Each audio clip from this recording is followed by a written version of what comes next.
There we go, brilliant. Thank you all for coming. I've got a little introductory spiel just to introduce some of the themes of the panel today, linking it all, as every conference will do nowadays, linking it all to the current crisis and trying to understand what's going on and how various images and portrayals of what's going on are mediated towards us. So it seems like the current crisis we're living through is bound up with various problems of aesthetics, of various mediations of art and of image. We experience COVID-19 not only as a personal crisis involving our health and the health of loved ones, but also through statistics, articles, rainbow paintings in windows, and the intensely mediated communication of a Google Meets call, in which I'm talking to a blank silent screen. It's intensely weird. But when thinking about the themes of this panel yesterday, I was also reminded of the aesthetic problems inherent in tragic theatre, which I hopefully will come up a little bit in Stella's talk, and the questions and the aesthetic problems that arise from that. Tragic theatre, obviously, possibly the ultimate artistic rendering of a person in crisis mode. The questions thrown up by tragedy are particularly relevant to discussion. What role can art play in this collective tragedy we're living through?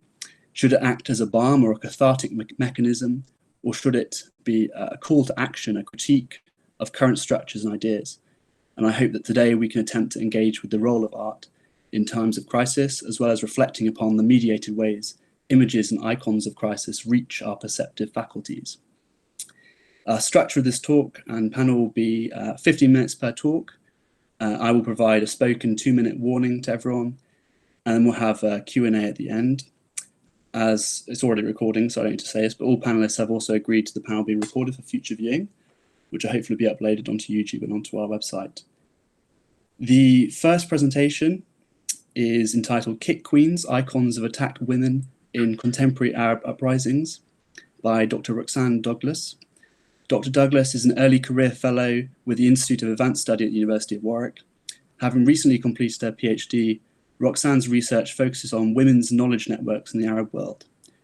She maps out the impact of the feminist consciousness in Arab feminist literature onto real instances of feminist activism and networks in the Mashrek. So take it away. Thank you. Okay, I'm going to get my screen shared with you. Okay, excellent. Can we all see? That's great, yeah, perfect. Fabulous. All right, so hi everyone.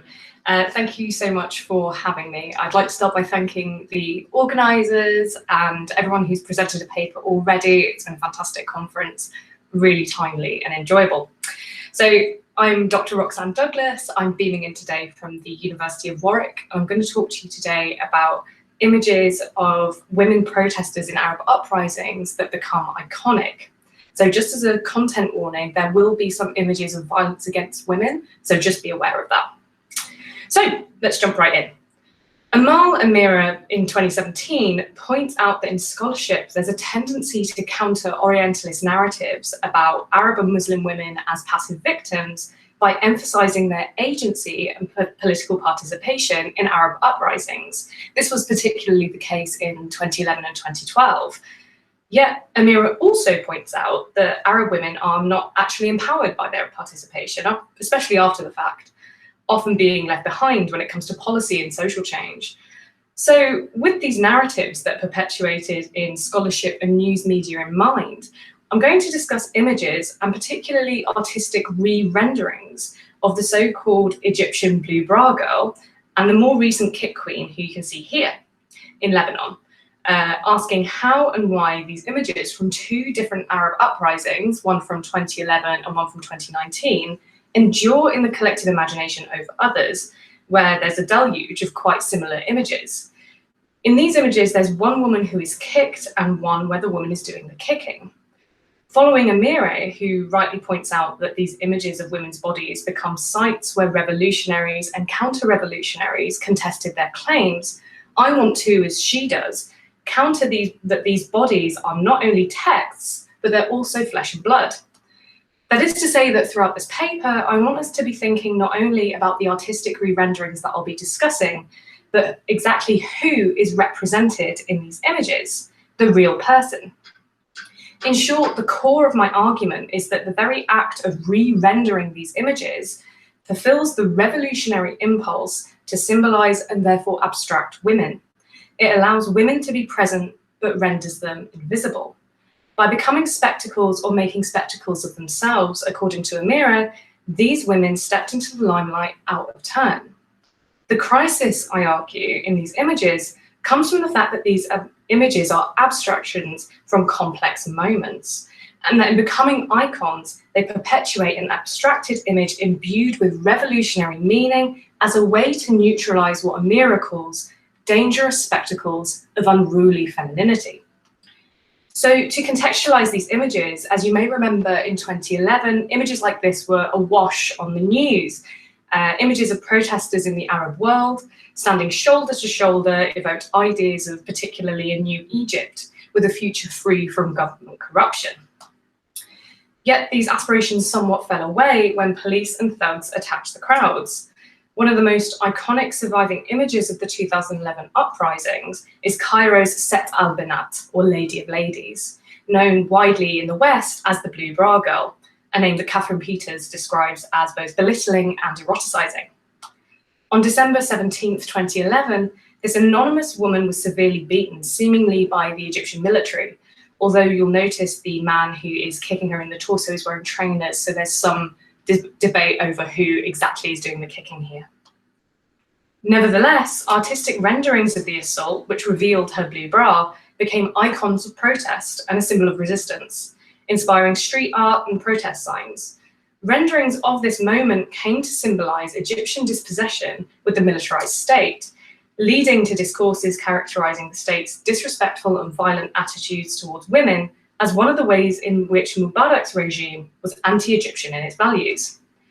This is to say that the hijabi woman's exposed body became a receptacle for numerous discourses about the state of the nation. Nevertheless, this image gained international traction, particularly in Western news outlets, and became part of a visual global discourse on women's place in Arab uprisings at that time. The image even inspired a cartoon by Brazilian artist Carla Sotouf, entitled The Masked Avenger, where she kicks one of the armed guards back. According to his Twitter profile, Lattouf is a political cartoonist and a visual chronicler of barbarism. This is to say that the image of the blue bra girl characterized for Western media the barbarism, or perceived barbarism, of Arab patriarchal culture, or the militarized state, against the popular and exceptionalized narratives of a purportedly peaceful revolution. 8 years later, in 2009, to fast forward, amidst a civil uprising against a corrupt government in Lebanon, the so-called Kick Queen emerges as a similar symbol. On the 17th of October 2019, Malak Alawayi, this time we actually know her name, kicked a Lebanese Egyptian minister's bodyguard after he fired gunshots into the air. This image has been re-rendered by graphic artist Rami Kanzo, who is Lebanese, but he lives in London. Kanzo has created a number of similar posters based on images from the ongoing civil uprisings in Lebanon. These images that I'm showing you here, I would say, are just as impactful aesthetically as the Kick Queen image, and mostly do include women if we count the personification of justice. Yet a rudimentary reverse image search, where I compared the most comparable image, the hold-up one where a woman is running away from being beaten, shows that they haven't had quite the same reach. So why these images? What do they tell us about the uprisings in 2011 and 2019? What do they tell us about gender and protest? What do these images suggest about the aesthetics of crisis? Following Marwan Amcrady's work on creative insurgency, that is the practice of using art as part of a revolution, I don't think it's enough to suggest that these bodies of women become allegorical. I certainly agree that this is some of the picture, but although much has been written about exactly this, it still begs the question, why these pictures? Why these particular images of women? Especially as they seem to echo each other, one being the kicked woman, who albeit inspires images of kicking in later iterations, and one doing the kicking. In my desperation for an answer to these questions, I even went as far as to apply the golden ratio to these images, thinking that maybe aesthetically they were pleasing for the same way that Renaissance images are. And they kind of fit these lines, but I don't think that this is the answer either. But The point here is that when I was doing this kind of pointless exercise, I realized that particularly the kick queen image, they're kind of blurry. They're not especially, good photographs. And that's when I realized, with the help of really excellent scholarship on the Blue Bra Girl in particular, that these images share a very particular set of conditions. Neither image was originally a photograph. They're actually drawn from stills from videos which were spontaneously and haphazardly captured by citizen journalists, as they have come to be known. These stills are distributed digitally through quite curious channels. For instance, we can watch the attack on the Blue Bra Girl on Russia Today's YouTube channel. Finally, and I think most crucially, their points of visual interest become immortalized because the re-rendering and reimagining of these images of an instant from a video have been precisely selected as a moment from that video, from a real-time happening, and are thus crystallized. In such an aesthetic process, even in choosing which still out of many frames to use, they become reimagined with new meanings, which is then abstracted or reiterated in graffiti, graphic design, and news media, creating an aesthetic and visual language of the crisis of revolution and women's place within it.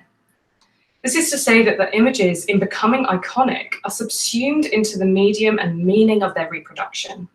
To illustrate what I mean by this, take as an example Andy Warhol's iconic Campbell's soup cans.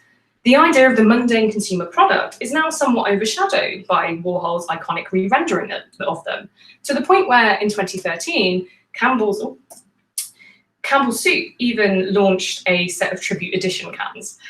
Warhol's critique of consumer capitalism and the power of branding perhaps comes inevitably full circle when it is too consumed by Campbell's marketing. In this case, Signifier and Signifies were self-consciously separated by Warhol, but then paradoxically collapsed in this instance. In the case of the Blue Bra Girl and the Kick Queen, the reimaginings of these images in graphic art, graffiti, and even in the pulled out stills from the videos overshadow the original violent incidents. This leaves these randomly captured incidents almost unexamined, but rather scholars, activists, and local publics paint their own meanings onto the tableau versions, which do not strictly exist in the moment of isolation as they are presented. To turn to the video, Catherine Peters points out that the famous photo, as some might call it, of Seth Al-Banat must be a cleaned up still from an otherwise blurry video, going on to suggest that the specific set of conditions point to spontaneity and even an authenticity in the testimony of these events. I thought about showing this video, but it's really violent and it's very blurry. And although this contextualizes it, I think it's probably best not to in this case.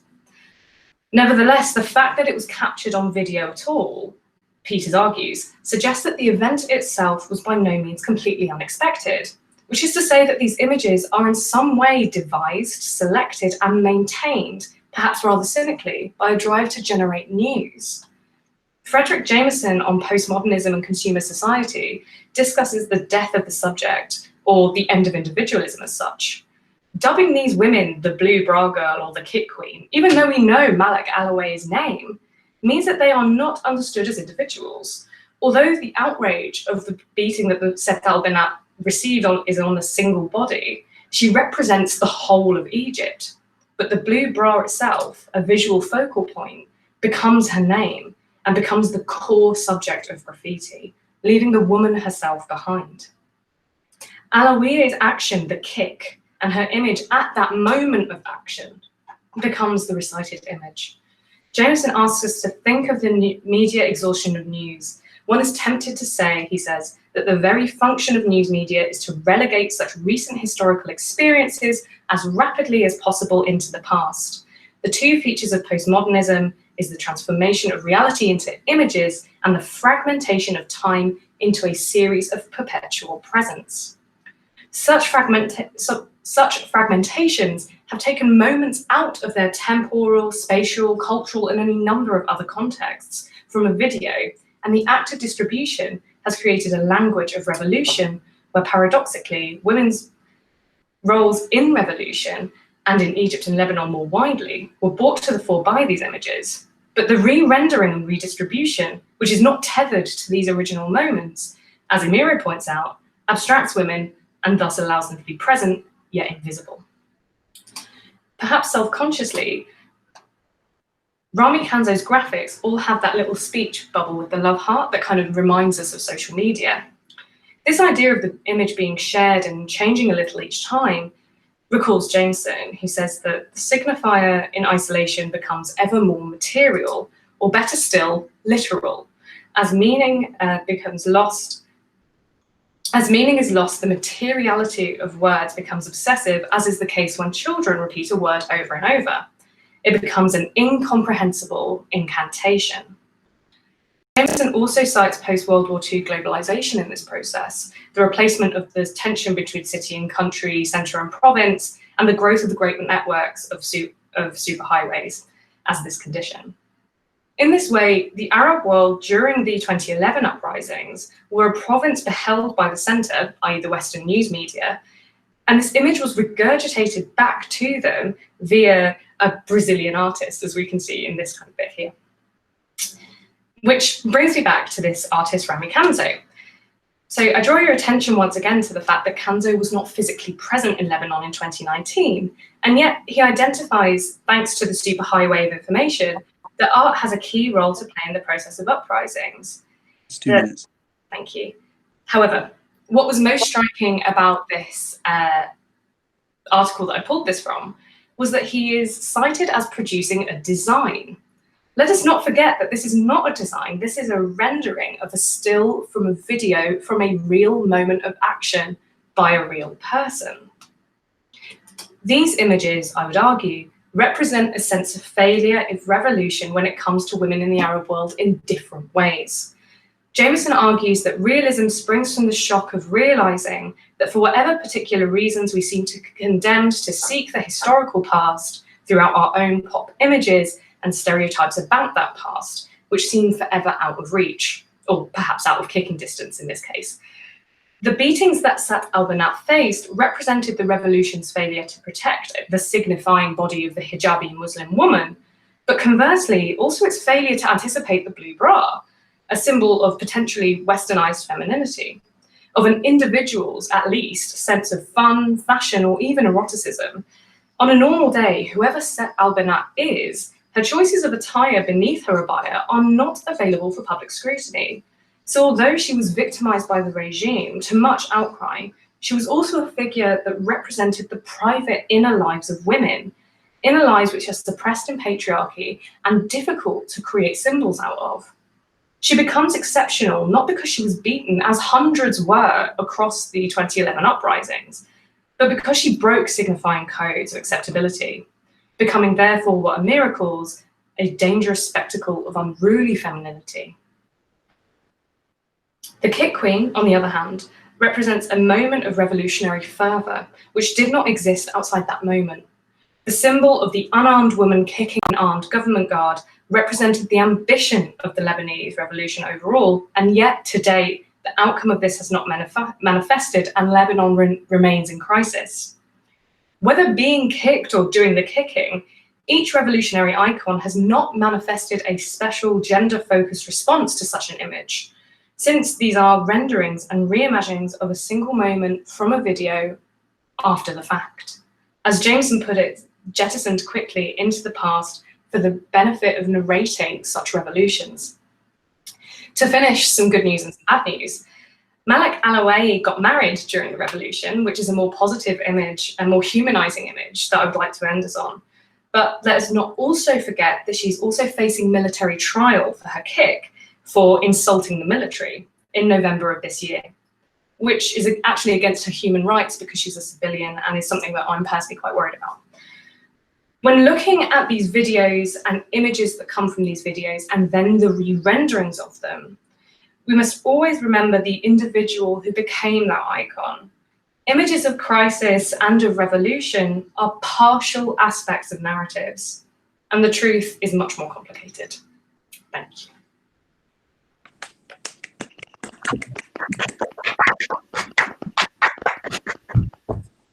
Thank you so much. I've got so many questions now. This is brilliant. We'll save those to the end, but yes, brilliant. Thank you so much. Our next presentation is entitled Transitioning to a New Era, the Case of Lev Vygotsky, Lev Vygotsky's Aesthetic Psychology in the Theatre of the Russian Revolution, by Stella Medvedeva. And I pronounced that very poorly, but we'll, slide over that. Stella is a final year PhD student at the University of Edinburgh. Their doctoral research focuses on the early works of Lev Vygotsky and the context of the investigation of the theatre's potential as a cultural mediator that took place in Russia during the first quarter of the 20th century. They're also a theatre movement teacher and director investigating the mind-body question as it manifests in actor training techniques. Fascinating. So take it away. Thank you, Sam. I'll just set up my slides. Perfect. Okay, I should be working. Yeah, that's great. That's great, thank you. Okay, hello to everyone, and I'm very happy to join you and to add to this very seasonable conversation on the role of art in times of crisis. And specifically today, I will speak about the theatrical developments that responded to the crisis of the Russian 1917 revolution. And I will juxtapose the perspective of Lev Vygotsky, one particular theater critic who was convinced that the theater of his time, given the appropriate form, could facilitate the psychological passage of his countrymen out of the crisis and into a new era of humanity, as it was then imagined. But first, I would like to draw attention to the rather complex picture that must have been life in Russia at the time. Because the beginning of the century had brought much turmoil in the lives of Russians, exposing them to the effects of the Russo-Japanese War of 1904-1905, the unsuccessful revolution of 1905, the events of 1917, World War I, and the Russian Civil War, which started at the end of the revolution and lasted for 5 years. And in this series of events that is devastating on its own, the October Revolution became a landmark that split Russian history into pre- and post-revolutionary. And this division must have had a profound effect on the people of the time who found themselves living on a threshold with the old Russian values on the one side and the political changes and all this rapid technological progress on the other.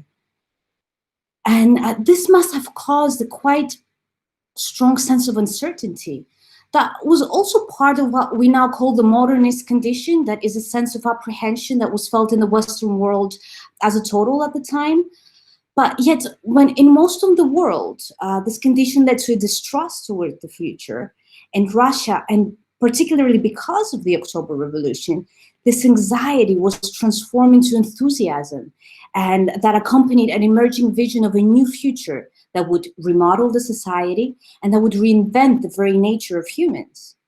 Russian thinkers, politicians, scientists, artists, all subscribed to this vision of a new human being that would be more advanced than the humans of the past, modernized, educated, working, politically active, and most importantly, with the power to reconstruct their society.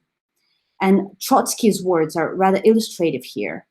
Man will make it his purpose to master his own feelings, to raise his instincts to the heights of consciousness, to make them transparent, to extend the wires of his will into hidden recesses, and thereby to raise himself to a new plane, to create a higher social biologic type, or if you please, a Superman. Now, to achieve such a profound change, technological development and economical reform were absolutely necessary. But Russians soon realized that culture and its reform would be just as important. And from all of cultural activities, they seemed to favor theater to lead the Cultural Revolution. And that is because theater had a series of characteristics that made it ideal for this purpose. It related immediately to the public. It combined many other art forms. It stayed in dialogue with developments in other domains of life, like philosophy, politics, of science. And most importantly, it had a representative nature. It had vivid imagery, direct speech, and that made it accessible to large numbers of people that were previously completely unreachable by any other means, because illiteracy was quite widespread at the time.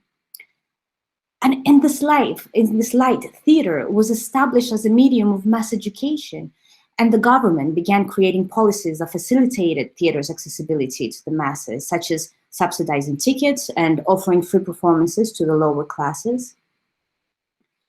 And the artists also appeared very enthusiastic about theater's new and enhanced social role. And they responded with a series of vigorous experimentations that lasted roughly until the mid-20s.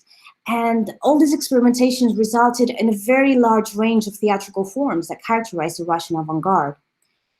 And yet many of them have a common, very interesting characteristic, and that is the use of theater as a laboratory for the revolution.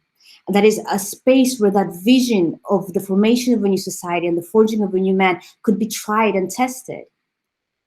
And this meant, first of all, that the dramaturgy itself, or the interpretation of older texts, adopted a Marxist-Leninist lens, the Russian theatrical futurism. And I need to mention that in contrast to its European counterpart, Russian futurism became a quite broad umbrella term that covered most of the theatrical innovations of the avant-garde. So Russian futurism created plays that presented the men of power as villains. They idealized the struggles and the achievement of the common person. They glorified technology, and they often depicted the crowds as powerful and dynamic, these victorious masses that stand in the way of a naive idealist. And on the slide, we see a picture from a scene from Meyerhold's 1920 production of The Dawn. And I think that powerful stance, the victorious stance of the crowd, is quite noticeable. And yet the idea of theater as a laboratory for the revolution is more clearly seen in the stylistic experimentation of the avant-garde and on the theoretical ideas that they were based on. And many of these ideas were developed and spread by an organization named Left Front of the Arts, which was an artistic program headed by Vladimir Mayakovsky and published its own journal, Left.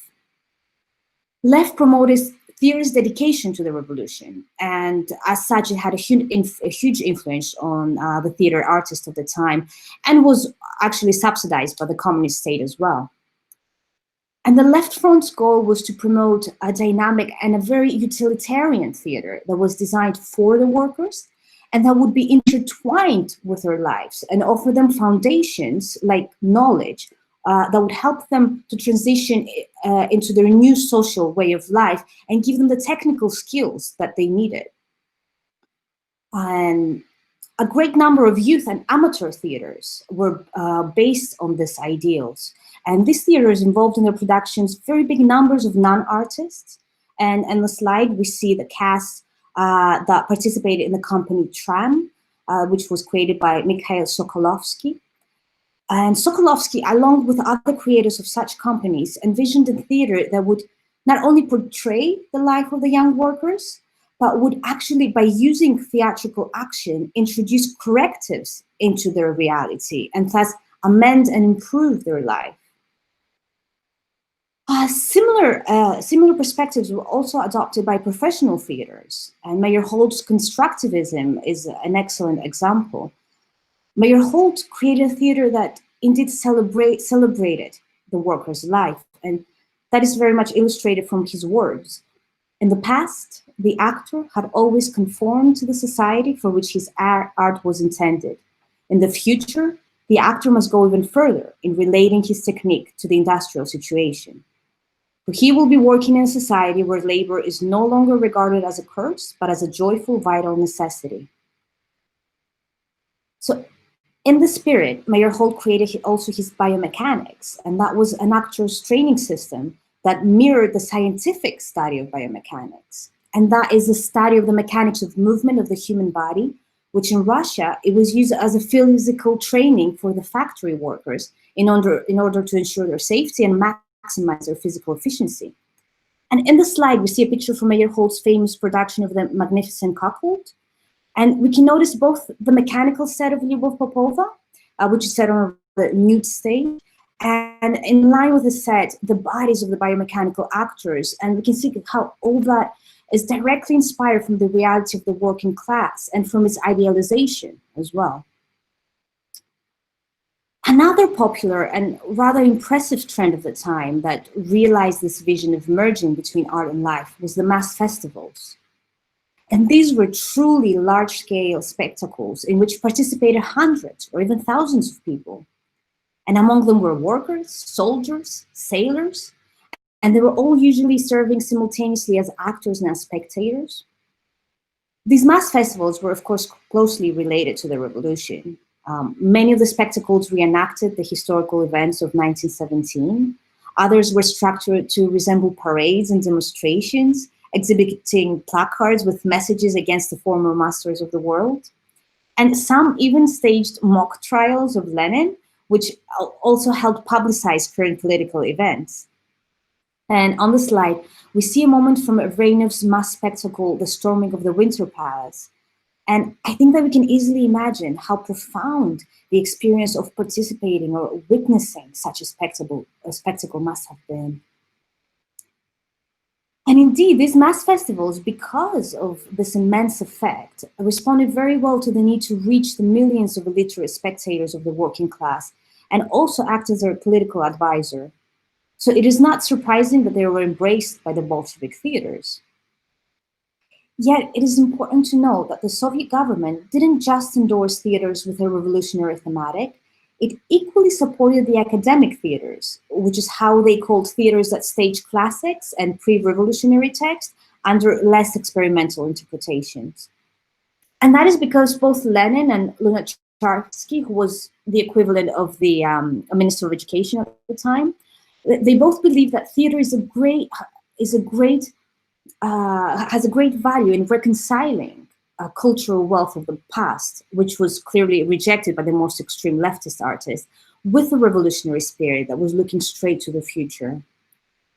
And I would like to focus on this specific issue, this bridging of the past with the future, or better, the transition from the traditional pre-revolutionary state of being to the post-revolutionary era. And I would like to here introduce Lev Vygotsky's theory on the psychology of art, because it's a theory that's addressed this very issue. Now, Vygotsky was a theorist that was at the time undergoing his own transitions from the field of theater criticism to that of psychology. And he was very much a man of his time. And that means that he also believed in the importance of art in leading the revolution. And his words illustrate that very well. It is hard to imagine the role that art will play in this remolding of man. We do not know which existing but dormant forces in our organism it will draw upon to form the new man. There is no question, however, that art will have a decisive voice in this process. Without new art, there can be no new man. Yet Vygotsky's perspective was also unique for his time in that he believed that the evolution of the modern human, and therefore the creation of the revolutionary society, could only stem from an inner psychological growth. Vygotsky believed that art reaches far beyond the conscious mind and works by offering unconscious, latent feelings which are causing hidden psychological tensions a way out that is safe for the individual and their society. And here there is a clear and strong influence from Freud as well. Yet Vygotsky also believed that art offers a means for not just the release of psychological tension, but for the transformation of those latent emotions into forms that are new and more advanced. In a way, art, in his view, acts as what he called a cultural mediator. That is, it offers us a new language or a new landscape for our emotions. This new language helps us reinterpret our existing emotions and refine them and thus make them more advanced. And also it helps us create a more evolved mental structure on which all future behavior will be based. And that is supported much better in Vygotsky's later career and his later writings, and more specifically through his cultural historical theory.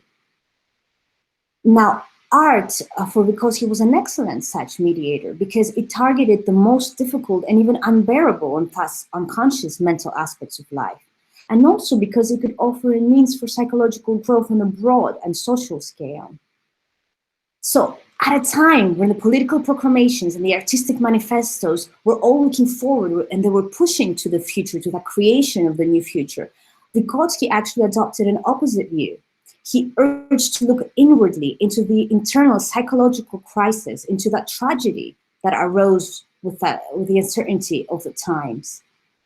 And in this way, his aesthetic theory proposed a novel principle that, that not only by only by working through its most problematic and challenging aspects of mental life can a society truly and holistically transition into a new era. And I believe that this conviction bears a valuable message for the significance of art in times of great social and historical change. Thank you very much.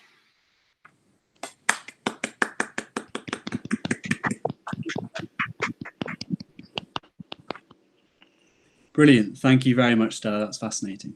Lovely stuff. Our final presentation is entitled Making Art Bad Again, the Aesthetics of Obviousness in Art About Trump. I have to offer a very slight content warning here, just to say that there will be a few mild profanities always, in the content that actually that our presenter is presenting. They're always mild, but if anyone is worried about certain profanities, then probably leave now or mute. Our presenter is Sophie Haney. She's a writer on visual arts for the New York Times, the New Yorker, Art in America, The Baffler, The Nation, and other publications. She graduated cum laude from Yale with distinction in English literature and is a recent MPhil graduate in American literature at the University of Cambridge, where she wrote a dissertation on interior space in Edith Wharton's fiction. Take it away, Sophie. Thank you very much, Sam, and to all of the presenters and organizers. This has just been a great conference this week, and I've loved all of the presentations. Can everybody see my screen, which I'm just sharing with you now? The presentation working okay? Yeah, we can see it. Great. Could you go full screen possibly? There we go, yeah. There we go. All right. Brilliant. I think it's going to make art great again. A street artist told The Guardian several days after Donald Trump's inauguration, articulating a sentiment that had been spreading through the art world for months. Even before the 2016 American presidential election, the art website Hyperallergic had published a piece headlined, "Can Anti-Trump Artists Make Protest Art Great Again?" The piece concluded that the Trump era was still, quote, waiting for its Guernica. 10 days after he was elected, though, Time magazine proclaimed that his election was already reshaping artists' work. Around the same time, Catherine Brooks, the arts editor at the Huffington Post, penned a letter telling artists of all kinds to get to work. To artists, write plays, paint, sculpt, perform, write some more, because we need you more than ever. These sentiments, both that art was essential and that it would flourish in this time of crisis, were not new and in fact are expressed periodically, including in the wake of George W. Bush's re-election in 2004. But in 2016, the idea of art as protest took a particular hold on the art world because Trump's election was so shocking to its mostly liberal members and because protest itself was rejuvenated. Everyone was calling their congressman, at least for a time. Politically complacent women were suddenly knitting pussy hats and driving to Washington, D.C. to march in the streets. Artists began organizing events like the Art Action Day and exhibitions that took Trump as a theme. Nearly 4 years on, it's worth surveying the impact Trump has actually had on art. Of course, that question is far too broad, so I will limit my inquiry for now to visual art that deals directly with Trump, art that seeks to critique and perhaps to protest him. Despite the high hopes, I think a lot of this art has been quite bad. And I use the loaded word bad intentionally, not as a moral term, but in contrast to ideas about greatness that are endemic both to Trump's image and to grandiose notions about art. We might also call this recent protest art ineffective, though I don't really care for that word because of its ingrained assumptions about art's effects. So maybe best to call it limited in its ability to engage with the so-called crisis of Donald Trump. All of these are, of course, subjective judgments, but I would like to examine what I perceive as the limitations of a particular set of works made over the last 4 years and what I see as an underlying aesthetics of obviousness. The three artists whose work I'm discussing today, Judith Bernstein, Martha Rosler, and Andrea Bowers, all come from backgrounds in activism and feminism within the art world, and thus their art about Trump can be seen as an extension of their previously existing practices. All three, crucially, are white women, and these two aspects of their identities are bound up in their artistic choices and activist practices. In 2016, Judith Bernstein, a feminist artist who was involved with the Guerrilla Girls in the 1980s, began painting dicks surrounded by American iconography, flags, eagles, dollar bills, the US Capitol building. She often gave her phallic symbols Trump's trademark orange hair and painted insults like schlong face into the background of these fluorescent works. Swastikas feature prominently too. The effect, I think, is of a kind of visual scream. I'd like to think about these works alongside these by Martha Rossler, a conceptual artist well known for her anti-war and feminist photo montages. Rossler, this is still from a video art piece that Rossler made of footage from Trump's cabinet meetings and ceremonies in which she photoshopped red X's over the faces of people who Trump fired. In another piece, Point and Shoot, she photoshopped an image of Trump over the names of people, mostly Black and Indigenous people, who had been killed by the police in preceding decades. She also included Trump's famous quote, "I could stand in the middle of Fifth Avenue and shoot somebody and I wouldn't lose any voters, okay? It's like incredible." Both Rossler's and Bernstein's work borrows directly from Trump's language and symbols. Bernstein said of her work, "I'm showing Trump for what he is, a fool, a monster, a jester, a racist, a sexist. Donald Trump is a con artist using the White House as his personal cash machine." But is he really such a con artist? Showing Trump for what he is would seem to be something of a fool's errand because he shows himself rather nakedly to be what he is. He recently retweeted a video of his supporters shouting white power and refused to apologize while, as usual, journalists enacted faux shock at such a display. But who is really surprised? Who can claim not to know that Trump is, to borrow Bernstein's word, a jester, a racist, a sexist? Moreover, in borrowing Trump's particular words and imagery, Bernstein becomes engaged in a form of exaggerated mimicry. These are common elements of political satire, but her attempts to mock Trump through exaggeration fall flat because he is already, to some degree, an exaggerated version of liberals' worst fears. Finally, I think the very register of Bernstein's work, phrases like schlong face alongside dicks and swastikas, are clearly meant to evoke shock as the primary mode of response. But Trump himself has already mastered the art of shock production in political theater, and thus the high drama of Bernstein's imagery feels limited as art. Rossler's work, I think, is several degrees more complicated and interesting. Her piece, Point and Shoot, is engaged with the ramifications of systemic racism and decades of policy in highlighting police murders of people of color. But it is strange to foreground this quasi-memorial with Trump's quote and image. Rossler links these murders, all of which happened under previous presidents, implicitly to Trump's political theater. Does that link make sense? Only, I think, if your interest is primarily in calling attention to Trump, to his incivility and the brazenness with which he is willing to admit that he thinks he could get away with murder. It is fundamentally a piece more about rhetoric than police violence. In 2017, Rossler said that toxic masculinity, quote, begins with our president. We imagine that no one with any sense would vote for a man who says the outrageous things he says. Anyone really must know that this verbal violence is not acceptable. But in linking this so-called verbal violence with police murders, I think Rossler misses important points about the causes of law enforcement violence, which extend far beyond Trump and long preceded him. This piece reads to me as the response of someone who is shocked by the president's language, by the, quote, outrageous things he says, and who thus overstates their link to physical violence, attempting to outrage the viewer with his words. Finally, I want to look at a very different series. Andrea Bauer's work involves protest signs that she found at marches in the wake of Trump's election, including the Women's March.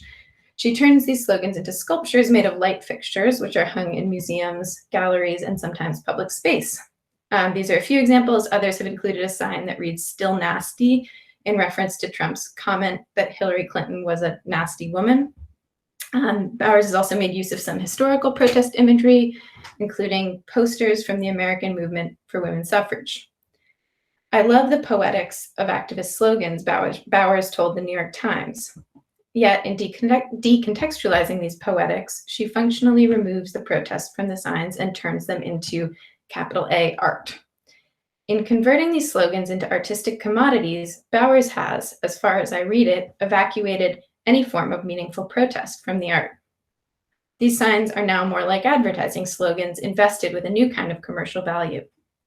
Notably, too, none of the slogans she's chosen call for any immediate or specific political action. When I saw her Climate Change is Real piece mounted on the YBCA, my immediate thought was, and?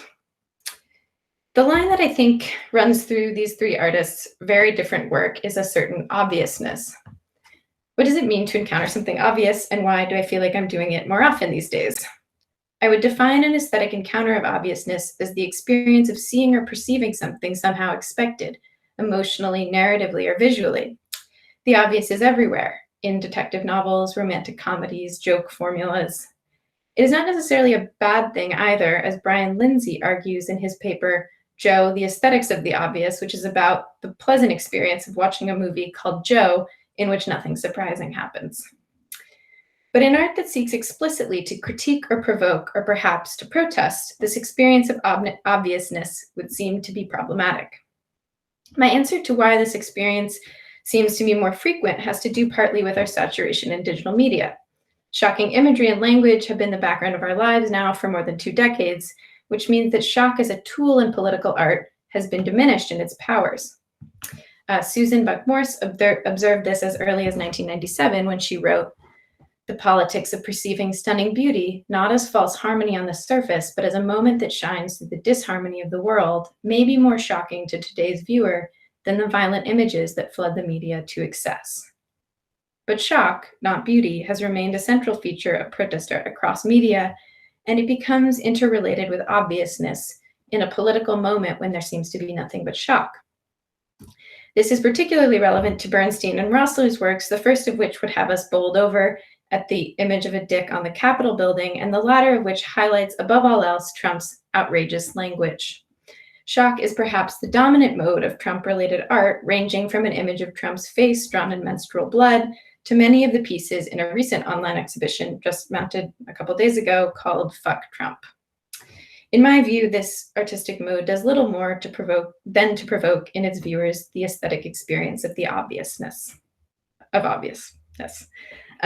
Partly too, and in relation to Bauer's work, I think this experience of the obvious is produced by the complicated relationship between protest art and commerce. Historically, artists including Emory Douglas, who served as the Minister of Culture for the Black Panther Party from 1967 into the 80s, have argued that artists should use the tools of commerce to political ends. Douglas wrote, "I would say that art is for the masses of Black people. We must bombard the masses with art. We cannot do this in an art gallery because our people do not go to art galleries. We can't afford to go to art galleries. We have to put our art all over the United States, wherever Black people are. If we're talking about an art that serves our people, if we're truly talking about an art that is in the interests of Black people, then we have to use, again, the structure of commercial art." Douglas himself used newspapers, billboards, posters, and magazines, both as a means of disseminating his work and as a kind of visual language. This is one example which was published as the back cover of the Black Panther newspaper in the 70s. In the 1980s, the Guerrilla Girls also relied on commercial structures, both as a means of dissemination and as a visual language. These are some posters and flyers that were distributed around New York, including briefly into some controversy on the sides of MTA buses. These works were innovative and provocative and effective in setting explicit political agendas. I would argue that these have been some of the most impactful works of activist art in American history. But something like the inverse of this has been happening now for decades. Commercial structures are co-opting the language and imagery of protest. As museums have embraced activist art, which is a development that Martha Rossler has actually documented, writing, "The art world swelled to embrace the avant-garde. Anti-art became capital A art. Corporations have caught on too. Commerce has co-opted these aesthetics of protest, absorbing the slogans and visual language of activism into advertising and branding, such that Bauer's slogans read to me less like protest signs and more like Instagram ads for tampons." This last point, I think it's worth saying, is being discussed in really interesting ways in terms of how corporations are responding to the Black Lives Matter movement, and it merits a much further discussion than I'm able to give it here. So as I see it, we've reached this problem of obviousness, both through the fatigue of shock and through the commodification of protest aesthetics by corporations. I think there's a final point, one that I've been thinking about a lot listening to all the excellent papers this week, and it relates to the way in which all three of these artists have conceptualized of Trump's election as a crisis, one embodied in a particular man and to some degree finite in its boundaries. In this, they are hardly alone and perhaps indicative of the broader liberal American electorate for whom the crisis of Trump is often defined and embodied in the man himself. In understanding his election this way, the artists I've discussed today and many others have turned him into a kind of symbolic boogeyman. I do not see this as an effective way to conceptualize the political crisis in which we now find ourselves, and which is in fact a number of interrelated and ongoing crises that predated Trump and will continue long after him. Crises involving migration and immigration, voter suppression, law enforcement violence, the restriction of reproductive rights, ecological collapse, and much more. So I would say that part of the problem was the initial clarion call to artists in this time of crisis, this time marked by a definite start on November 8th, 2016, one that will have a certain end when he leaves office. I think that artists conceiving of Trump as the embodiment of a crisis have not, so to speak, made art great again. Instead, I think this view has contributed to the limitations of art about Trump. Thank you.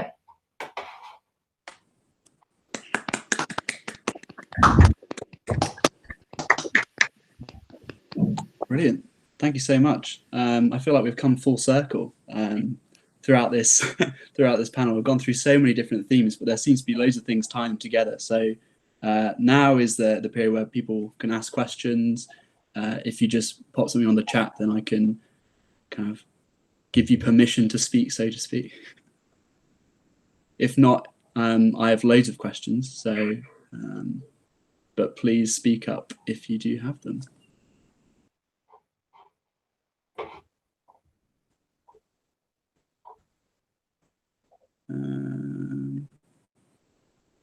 Well, I might as well kick things off. Oh, okay. If Stella wants to, ask the first question, I can save my questions from the time. Thank you, Sam. If it's okay to pose a quite broad question, but I think it might actually give us a very nice connection between all three presentations, and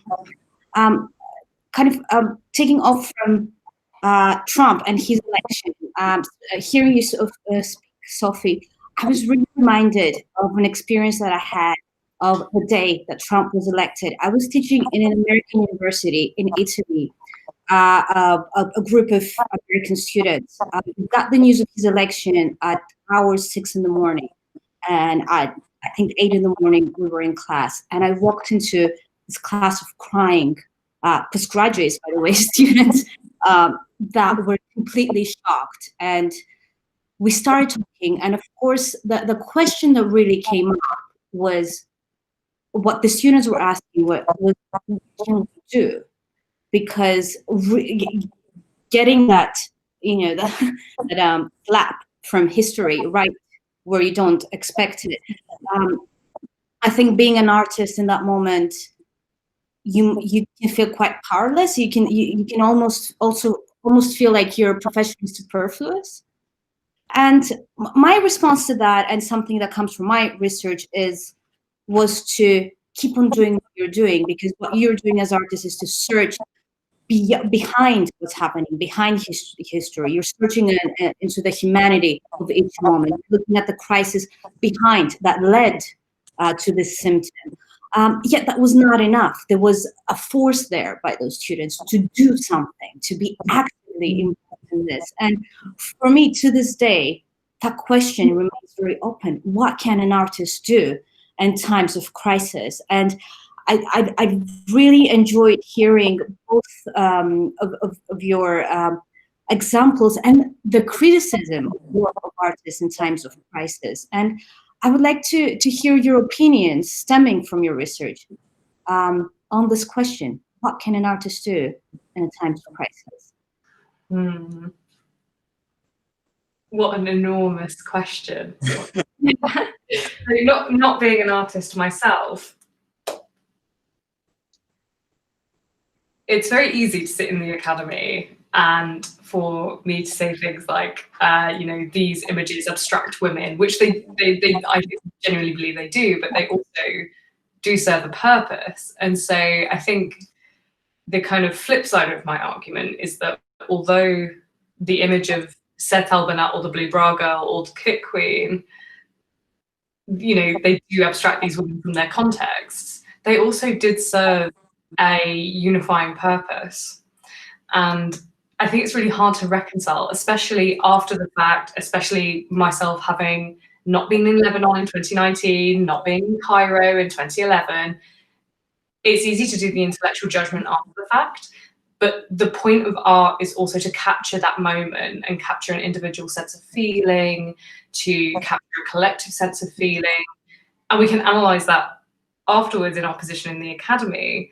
But as an artist, I think we just need to keep producing that stuff, right? I mean, Sophie, I loved both your papers, but Sophie, I loved your paper, and I think it really spoke to this idea of what, you know, the idea that Trump is shocking, and so art that tells us it's shocking doesn't do anything for us. But actually, for those, I agree with your analysis totally. But in the moment, in that really specific temporal moment for those artists, they had to do something that's like an outpouring in the aesthetics of crisis. There's a moment of you have to do something. In the same way that Rami Kanzo, the graphic artist that I spoke about, he wasn't in Lebanon. He's Lebanese, but he was living in London. And I think he, you know, not to presume authorial intent, but he said he felt a responsibility towards Lebanon, and that was a skill that he had. And so I wonder if maybe this very long-winded answer to your question kind of comes down to artists have skills, and those skills are, as you rightly put it, you know, giving us a arena in which to talk about our feelings and how something is making us feel. And even if after the fact there's problems with that, it needs to keep happening. It's probably my very long-winded answer, if that's okay. Yeah, I think that's a great answer, and I think it's a really complicated question personally. And I think what you were saying about the sort of outpouring of feeling is really important, maybe less in sort of a, you know, how will this change society way. But when I look at Judith Bernstein's work, for instance, I mean, I can sense that she's really, you know, pouring out her feelings in this visual language. And I think that there is something really powerful there. I do think that there has been, within the sort of like art world, in the elite art world in the US, there's been a lot of statements about art being necessary, art being essential, that I don't think are fully examined. And Stella, in your presentation, I think there was a very clear sort of aesthetic theory that was being embodied in how this art could be useful to a particular struggle. I think there's also something narcissistic that happens around overstating the impacts, overstating the artist's ability to actually produce meaningful change, which doesn't in any way mean that I don't think it should happen. But I think that's important to me. And then I also think I do think there has been effective art of Trump. One example that I originally had in this paper but sort of took out was this woman, Morgan O'Hara, staged various like writings of the Constitution and other human rights documents. They were sort of group writings. And I'm ambivalent about it to some degree because I think it's like this weird fetishization of the Constitution, whatever.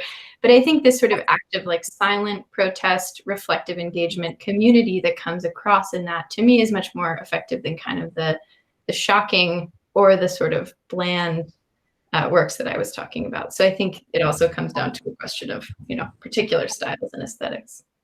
Yeah, just to kind of bounce back off that, Sophie, I mean, I think this question also asks us, what is art actually for? And I think the fact that we're having this conversation in a lockdown context is extremely interesting. So, you know, I said that I'm not an artist, but actually I've been picking up painting as a means of like this kind of lovey-dovey self-care and you know, in this really traumatic context that we all find ourselves in. And Sam, you mentioned, you know, the idea of the NHS rainbows and things that have been in people's windows. And, you know, it's this question of what is those pieces of art, if we do call them art, were about the personal outpouring or about the catharsis. And again, that's your work, Stella, on, you know, the Russian theatres being that kind of arena in which that social catharsis can happen. So yeah, I think there's something interesting happening there as well. Yeah, I agree. We have a question from DJ Pierce. He's not a disc jockey. His name is Daryl. And take it away, Daryl, for Sophie, I think it is. Yeah. Yes. Yeah. Thank you. I guess. Although just coming off the back of what's just being said there, and this wasn't my intended question, but I wonder whether or not we might feel that catharsis for the artist is something that needs to be resisted, kind of like an impulse reaction. And I would love to maybe hear your thoughts on that, Sophie, once if it feeds into the question I'm about to ask at all. Which is really about the relationship between the normal and the obvious and the normal, right? And thinking about how if we, embody all of the sort of toxic masculinity in a figure like Trump, that contributes to the erasure of the normal of toxic masculinity. I mean, I'm thinking, the phrase like crooked Hillary, right, was, I think, people have been calling, her variations on that since the 90s, so but then it's a phrase that becomes very much embodied by a particular figure. And I just wondered whether or not, it seems to me like a difficult balance to strike, excavating the normal and making it visible in art. And then I, agree with your analysis of the art objects that we saw, which are maybe just, playing Trump's game in the way of, expressing the obvious and, this idea of revealing things about Trump when they are clear as day in the language that he is using. That notion of being the revealer is contributing to the hiding that in his language. So yeah, I guess the question is essentially what do you kind of make of that tension? Yeah, I mean, I think it's the way that the normal and the obvious are related to each other is really complicated. And I was writing this paper and I was also thinking a lot about, what's obvious to me that is not necessarily obvious to other people. And I think there are things that within the leftist or liberal circles in the academy, we would assume are obvious that are just not broadly obvious. And so that I think obvious is like a problematic word to begin with in that sense. And I think you can challenge, I think it is possible to sort of challenge Trump as this aberration and this sort of, he is a really abnormal political figure in a lot of ways, and I think it's important to acknowledge that, and it can be done in art. I also think, in the conceptions that we were seeing, I think it went a little bit too far in trying to make him into this abnormal figure. I think that I was just trying to Google the name, but I can't find it. There's some political satire of Richard Nixon that I think has been really effective by an artist whose name I don't have offhand, but I can send it along in a minute. And I think part of what it does is like presents him as to some degree a complicated figure. And I don't think you necessarily need to like humanize Trump, but I think the sort of like one-dimensional caricature to me at this point doesn't feel effective anymore. And so I think it's a tricky line to walk between, like, you don't want to present him as a tragic figure necessarily. Though I do think there have been really interesting and complicated. There was a play about Jeb Bush also. I can send these along a few years ago. It did really humanize him, but I think it also really demonized him. And that was, to me, much more impactful than the kind of 1D. But I don't know if that totally answers your question. Thank you. No, yeah. That's brilliant. I have a question for Sophie and Roxanne. I was thinking about the mechanisms by which images are proliferated all the way through your talks, and the ways in which, and the consequences of that proliferation, the mechanism, and how it rids, or it somewhat, to my mind, takes away from the idea of an artist as an intentional being and a unified selfhood. And I was thinking with Roxanne, with your point about the rainbows in the window, and how that is in some way, or there's a connection to be drawn between that act and some kind of aesthetics of the algorithm in the internet, and how an image proliferated round the internet has to somewhat kind of rid itself of a selfhood or identity in order to be proliferated. And it's the idea of an image ridding itself of characteristics which it might have originally, in order to be kind of a thing which is easily passed around, an easily pass aroundable meme, so to speak. Oh, I was just describe memes. Right? Yeah, exactly. Yeah, I'm describing memes and the loss of something that goes with that. I'm not sure that's really a question, but I'm basically interested in the ways in which as I said, an aesthetics of the algorithm could maybe be mapped onto this, and how an image or any kind of meme, any kind of information that's passed around a system loses that. And it's all about the intentional fallacy and the artist being lost. But can you see that happening in what you're talking about? Does that map onto your ideas? I mean, in the context of the paper I just gave, where we had this graphic artist with the Kit Queen, like the bright blue thing, I actually removed, just for the sake of time, I removed a sort of very short bit that I did about how you saw on the kind of Google image search, the O's went on forever, and like this image, as you said, it's been repeated, it's used in reporting on the Kit Queen incident, all that kind of stuff. But if you look at Rami Kamzo's actual Twitter feed, and if you look at the moments that he shares this image, he shares it 3 times, and of those 3 times they get no more than about 11 likes, certainly not many retweets at all. And so the actual engagement with when he puts these images online is really minimal. You know, if you were this person, you'd be like, oh no one's picked up this image. But then when you reverse image search it, news outlets, blogs, you know, academics, are all using it and talking about it and thinking about it. Yes, he gets credited, but it's that disjointedness between originator and that image. And then consider again that he's credited with the design. You know, so how much of the graphic design do we say is his? You know, he's got that background, he adds the little love heart sort of like image. But this is drawn from a moment where Malik Alawai has put herself in critical danger. She's going to face military trial as a civilian. So, you know, to kind of brings back to this memification. It's about, I read a wonderful paper, which I would never be able to find again, on how memes are essentially kind of this communist means of disseminating information, because they don't have any author, they get remade in whatever way it needs to be remade for. And I wonder with these revolutionary images whether there is, as you say, this idea of this memification, like at what point does the agency of even a graphic artist fall away, who makes these images, like, fall away? I'm not sure if that actually answers your question, but there is further context in my work, certainly on the idea of dissemination. That's not even touching on the way that YouTube has played a really interesting role in images of women in the Arab uprisings. So not just Blue Bra Girl, which is hosted now by Russia Today. The images that we can see of that are from a, you know, an internationalized context that's very, very interesting, that I daren't wade into myself.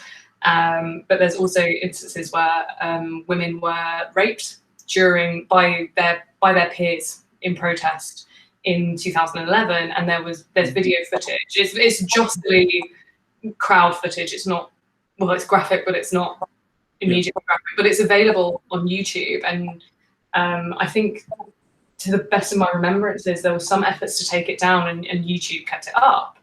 So the internet sort of has this dual role in these things, I think, where on the one hand they disembody things, they fracture things in the ways that I talked about, but by the same token, they keep things, they preserve things for us. It's that problem of the never-ending archive, where because you've got such a deluge of information, you can never quite pick out where things come from or where things originate. Yeah, brilliant. We have a question from Claire Fisher. I know it was about 10 minutes ago, so apologies if you waited. Hi, I'm still here. Thank you so much for sharing your papers. They were so interesting. I have a question for Sophie, and I've been paying quite a lot of attention to Trump's attitude towards monuments, and the executive order last week about creating a national sculpture garden. Yeah, he specified twice in this that no abstract sculpture should be allowed. And I guess I was wondering, like, where you place abstract art in relation to this, because quite a lot of that discourse is around like I'm thinking of minimalism, and like it is what it is. It's very literal, and yeah, I guess that has kind of got the aesthetics for obvious, because they don't say there's anything else more about these things. But again, it's also got kind of an elite sort of kind of context around it as well. And I guess I was wondering what you thought about. I mean, I think that's a really interesting question. Maybe in part because I think in my mind, and again, I'm like caught up in all these subjective judgments, and I do have a background like in art criticism, so it's sometimes hard for me to like, I don't know, think about preference. But I would say that I think abstraction would be one of the most effective ways to sort of critique Trump. I think there's been interesting sort of land art done at the border during his time in office. There's also been, a lot of interesting art that deals with walls that are abstract, in which Trump is obviously not mentioned, but is kind of a shadow of context in which we might read that work. And so I would not necessarily be surprised if Trump's, resistance to abstraction both comes from that kind of elite, like it's elite and I don't understand it and it's not Greco-Roman point of view, but also because I do think it can be really interesting veiled critique and can be read in so many ways that might, implicate him or other elements of the government. But I would be curious to hear your thoughts too.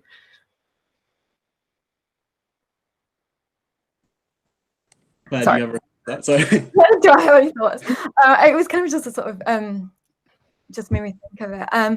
I guess my thoughts would be, I think like it's just the idea of like having conservative styles and not having a nostalgia for that seems to have a political kind of allegiance as well. And I guess like I kind of think abstract art is very effective at introducing ambiguity with something, which is something that he kind of avoids in a way, which is why I thought what you were saying about obviousness is really interesting.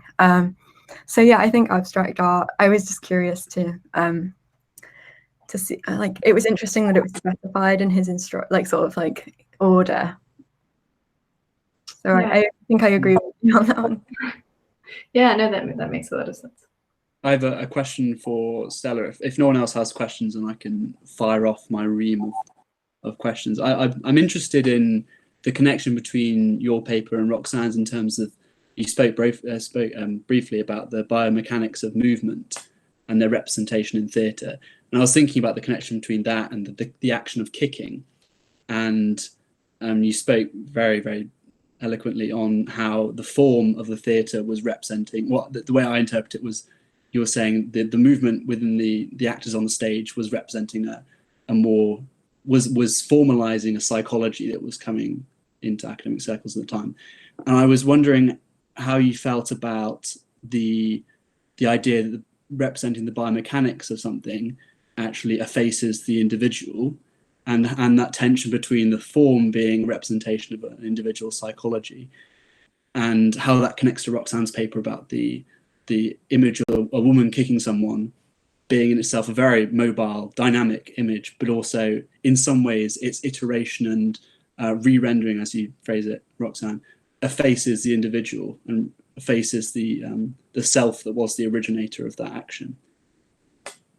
While I was hearing Roxanne speak, a lot of questions were firing in my mind as well, and I kept on wondering, do those judgments apply to the time period that I'm examining? And the truth is that there are so many historical differences that we need to take into account. First, first of all, is how Roxanne is talking about something that's taken out of ethnic context, out of geographical context, out of personal context, and it's spread globally. And we don't see that in Russia. This is actually Russia at the time is a little bubble. They talk about themselves, they look into themselves, they import things from outside, but it's all serving their own purpose to redefine themselves. And something that was happening then that was important, there was a very important transition from the personal to the common, to the shared. People were trying to reimagine themselves as part of something much bigger, and that empowered them. And I think, and in the examples that Roxanne gave us, the potential, or maybe the first impulse or the aim of the artist is by taking this woman that has no person, thus can be any woman, and in both instances we can't see the person of those women. I think that's quite interesting. it's the potential is created for all of us to feel empowered by that. But actually, because it's so fragmented, it's so disconnected, and I think that's characteristic of our time. We are globalized, we're all together, but we're really not. We are broken into pieces. And I think even our attempt to be together today has its own problems, and we all experiencing them. This fragmentation, I'm looking at the screen, I'm being looked at, but I don't know, am I being looked at, or is Roxanne looking at Sophie right now? You know, it's there's so much confusion, and brought into that confusion, we actually lose the very the essence of that moment. Speaking specifically of biomechanics and that bodily, that physical action, I think that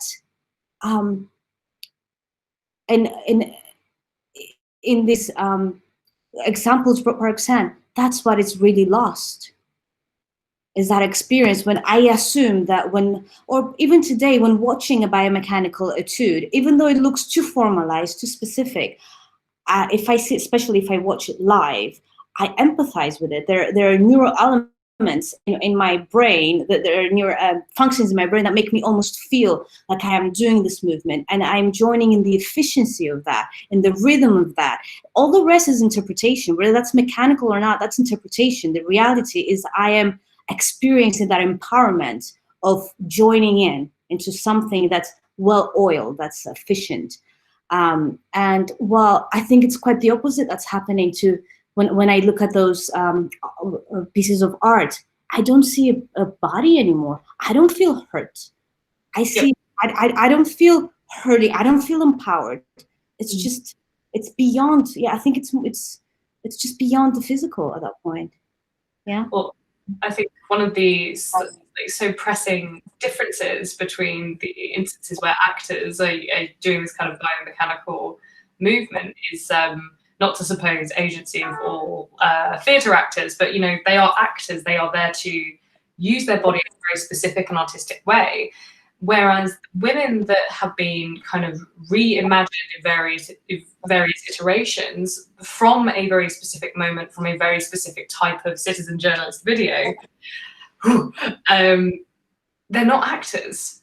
They were in public. They were acting in some ways publicly, and there's so many debates about whether Seth Albinat was actually kind of an innocent bystander walking past, or whether she was part of the revolution. This kind of doesn't really matter. The point is that these dynamic moments that were captured on video have been like, you almost lose the biomechanical aspect of that. When someone somewhere, probably at a news station, had to select a very specific still of each one, and they, you know, we can see dynamism in static images, and they are dynamic images. But as you say, you where in these theatre images, you know, you say that we can either imagine or we can see someone moving. There's a certain aspect of, I think there's so many complicated things about agency and choosing to be there and not be there, and being captured and not being captured, and the fragmented moment that I think is really rich differences between, like, but nevertheless connections between Stella's work and my own, for sure. And this is why I chose The Kick, because The Kick is such a dynamic moment, but in some ways The Kick was chosen for me. There's a deluge of images of women being attacked in various ways, all with shaky cams and all this kind of stuff, but none of them have endured in the same way that Seth Albinat and the Kick Queen have. The Kick Queen, admittedly, being much more contemporary, but yeah, it's I think it is a moment of action that draws attention, particularly by news media, and I think there's really interesting moments of aesthetic comparisons to be made there. Yeah, I think we're probably coming to the end, but if anyone has any further questions, okay, Erin's got a question. Take it away. Hello, sorry to jump in just when you all thought you were done. This is a question that I guess like bounced. Daryl, I see you laughing at me. I think bounces most directly off Sophie's work, but I'd love to hear from everybody actually. I've been thinking, like, as I've been digesting your presentations, about who critique or protest, particularly as it might be or might not be effectively enacted by art, is for. And I'm thinking a little bit about this kind of obviousness that Trump, or this kind of cards on the table aesthetic that Trump has, and therefore the obviousness in protest art about him, as being kind of somehow tied up in a thing that I'm really interested in, which is trolling, particularly as it comes from like not just young, but a lot of what I see is like young, new, like hard right or alt right people, and this idea that critique can kind of roll off you if you present yourself already as ridiculous, and the so serious critique kind of can't hit, which then makes me kind of wonder who protest art might be most effectively for, in that sense. So I don't know if you have thoughts on that.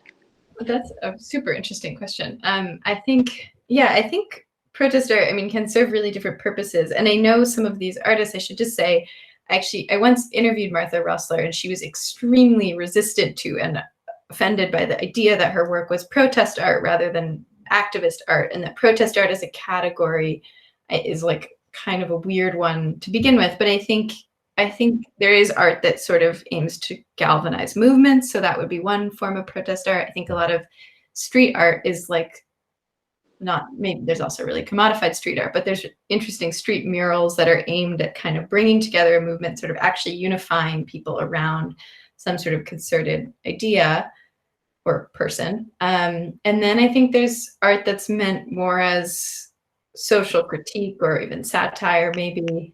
And then maybe there's a third category of art, which I think Rossler would like her work to be considered in, and which I'm sort of arguing that it's not in this instance, though I will say, admire a lot of her other work. I think, which is like critique of systems, and that maybe is aimed primarily at a more like art world or intellectual audience, though isn't necessarily that. But she does a lot of conceptual work that I think would be hard to read without a decent amount of context. And so that I think is quite different from like a street mural. So maybe in some ways the different aesthetics and audiences like change a lot and depend upon each other. I think like when you were talking about trolling, it made me think of two things. One is, I think Judith Bernstein was sort of trying to like troll Trump a little bit, to kind of like use his language and his method of talking and whatever to kind of get back at him. I think it just doesn't quite work, because he's sort of already done it, and I think he does it better, or it doesn't, for whatever reason, it doesn't work there. I do think there's like interesting trolling happening on the left. Like I think that the K-pop stands like bringing down rallies, for instance. That's wow, crazy sentence, but that's like an example of, effective political action. That's not art per se, but trolling can work in the opposite direction. I think when you're just relying too heavily on like the symbolism and language of the person you're trying to critique, then maybe it falls a little flat. Great, thank you. That's probably a good point at which to wrap up. Everyone's probably getting very tired, so I need a coffee very soon, otherwise I'm going to fall asleep. But it's fascinating. Everything has been absolutely fascinating, and I think we've drawn some brilliant connections between some quite disparate texts and ideas and images.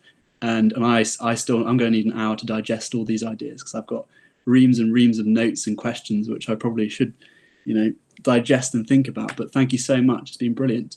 I'll be sending out a bibliography pretty soon of in the next half an hour of some further ideas and reading to do. But thank you so much. I look forward to tomorrow and some more fascinating discussion. But thank you so much. Thank you. Thank you. See you tomorrow. Tomorrow. Bye. Bye.